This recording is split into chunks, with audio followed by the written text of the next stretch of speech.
Buenos dias, all. RGT85 here. Man, I'm in a really good mood this morning. I can't quite put my finger on why I'm in a good mood, but damn it, I am in a great mood. I have a smile on my face, and I don't smile about anything in life except when I'm right about some things. And there's a lot of things we got to talk about today. We got Nintendo's financial report. We got a big indie world happening tomorrow. First time on the channel, be sure to hit that subscribe button, like, comment, and share if you really enjoyed the video. And without any further ado, let's talk about what's going on in the world of video games. So yesterday, the whole big hoopla that happened late last night, or early morning in Japan, I guess you would say, was the fact that we were getting our latest Nintendo financial report. Lots of good stuff here, lots of good sales figures. If you're a fan of, sales figures with the Nintendo Switch games, we got Kirby and the Forgotten Land already sold 2.65 million copies. Pokemon Legends Arceus, 12.64 million copies. Very, very impressive stuff here. The Nintendo Switch itself, over 107 million systems sold. Astronomical numbers here, folks. The Nintendo Switch is chugging along. It's doing great. All that good sort of stuff. 107 million units worldwide is nothing to sneeze at. Kirby's doing very well. Pokemon Legends Arceus is doing very well. But there was one game I had my little eye on because, I was interested to see how it would do because I had all these people telling me, oh, RGT, you don't think Metroid Dread's gonna sell 3 million in its first year? It's already sold over 3 million. It sold 4 or 5 million. You're gonna be so wrong. You don't know what you're talking about. You look at things like sales statistics and data and previous entries in the series. None of that matters with Metroid Dread because it's gonna sell over 3 million copies. Well, we got an update on our friend Metroid Dread, which, might I remind you, I purchased 2 copies of, so I did more than my part, and it's at 2.9 million worldwide, thus making it the best-selling Metroid game of all time, which I thought was definitely going to happen, but it didn't hit 3 million.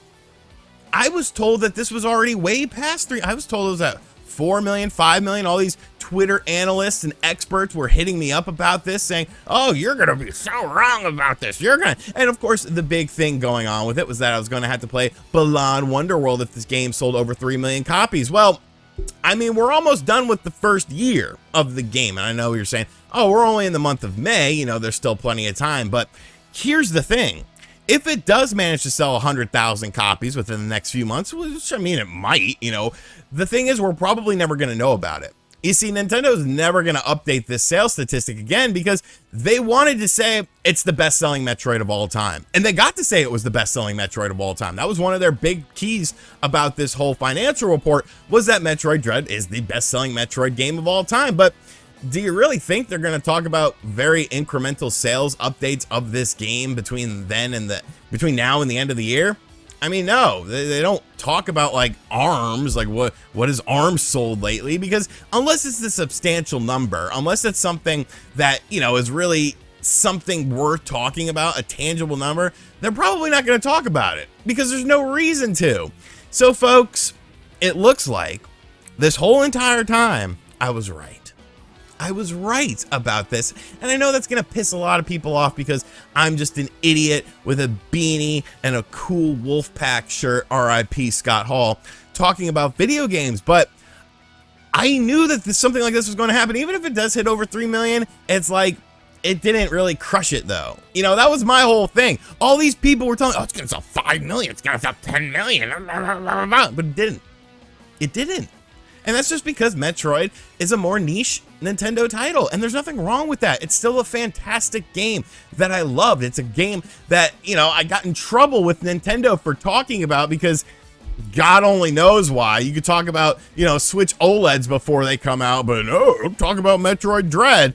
But realistically, folks, this was what was going to happen. And I think Metroid Prime 4 will outsell this game whenever that game does release, and that will be the best-selling Metroid game of all time. That is something that could potentially sell, 3, 4, 5 million copies, but Dread was a 2D game. In 2D games, in this style, they don't really, eclipse, 5, 10 million copies sold. So, I was right. I was right. And it's such a good feeling. It's such a good feeling to know you're alive. It's such a happy feeling to wake up inside, and when I wake up, ready for the day, or ready for something, I think I'll make a Snesky today. Like, it's a good feeling, man. It's a good feeling, just because not so much that I was right, but that a lot of people on Twitter were wrong. And all these people telling me I was an idiot were wrong, and they were wrong. So, you know, Metroid Dread, fantastic game. I recommend you buy it. Probably buy a used copy if you want to help me out. Will I still play Balan Wonderworld? I mean, probably. I'm not going to leave money on the table. What are you, crazy? I just wanted to be right, and that's good enough for me. So we'll give you guys an update on that. But yes, Metroid Dread, 2.9 million copies. So close, yet so far. And finally, while people are talking about a June Nintendo Direct, for some reason, I still haven't seen any concrete evidence on this, you know, anything worth talking about with this. This is more than likely going to happen because, once again, statistics, historical data.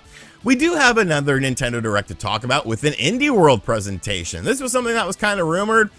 I didn't really pay much mind to it. I figured if it's going to happen, it's going to happen. And now it is going to happen. We have a 20-minute Indie World presentation taking place tomorrow, May 11th at 10 a.m. Eastern Time. So this should be an interesting show. Like I said, it's 20 minutes long. Indie Worlds are very sort of all over the place, in my opinion. Sometimes I really like them, sometimes I really don't. They try to spotlight smaller games and sometimes shun the bigger indie titles, which I always think is weird, but I mean, it is good for people to get a platform with this stuff. I love video games. I don't consider indie games to be secondary games or, you know, crappy games in the grand scheme of things. So there's a lot of great indie games. So hopefully we'll get some surprise announcements, maybe an update on games like Turtles Shredder's Revenge with like a release date. Like, stop showing that game off unless you have a release date for me, because I want to play that damn game. And who knows what else is going to be. You know, I'm sure the Hollow Knight fans are like, Hollow Knight Silk Song 2, or whatever the hell it's called. It's going to be there. It's going to be there because it's supposed to have been at like every video game event ever since it was announced. And of course it hasn't been there, but I'm going to hope. That's the one thing I want to see. I want to see Turtles Shredder's Revenge get a release date, get a new trailer, maybe get a new character trailer as well. They've been showing off this game pretty heavily. It was at PAX East where you could play it for like, I think like 20 or 30 minutes, but I don't believe that most people were allowed to get footage of it. I think only places like IGN were, because I mean, they really, you know, they really need a leg up in the competition. They really need those exclusives in order to stay relevant. Screw the small guys who went to PAX East just to play this game. No, give it to the big corporations. Give it to the multi-million-dollar corporations that really need a handout when it comes to exclusives. But I'm excited for it. I won't be live streaming it or anything like that, obviously. I'll watch it, and then I will formulate my thoughts and give you guys a video. Hopefully we see some banger titles. What games do you hope to see at this event? Do you think we'll see anything really cool? Will it be kind of just a mid-indie world presentation? I really hope there's not a lot of games about cats. I don't know why the cat genre, and don't come at me, cat people. I know you guys are crazy. You're out of your minds about your cats. Like, I think a lot of you would sacrifice a human child for your cat. So don't come at me. I'm just not a big fan of cats. I have allergies to them. They make my eyes watery, my nose run, and they don't like me for whatever reason, and that's fine. I've accepted that. I have accepted that cats don't like me, but I don't need their owners to dislike me either. Let me know what you expect to see in the comments section down below.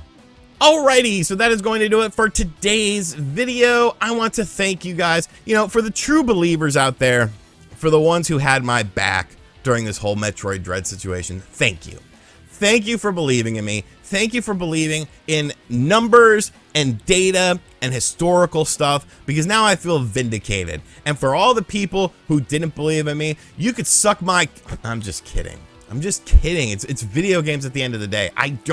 You know, although this is my job and my career, I don't really care. I just like to share my opinions on stuff, and I felt like I was right with that opinion, and I ended up being right with that opinion. So it's always nice to be vindicated. Let me know what you think of everything in the comments section down below. The Switch rolling on with these sales, Metroid Dread falling off the track with the sales, and the Indie World presentation. What do you expect to see at this event? What are you hopeful for? And as always, guys, thank you for watching this video. If you stuck around to the very end and you are not subscribed to the channel, the hell are you doing? You might as well hit that subscribe button while you're here. And as always, I'll catch you guys on the next one. Later.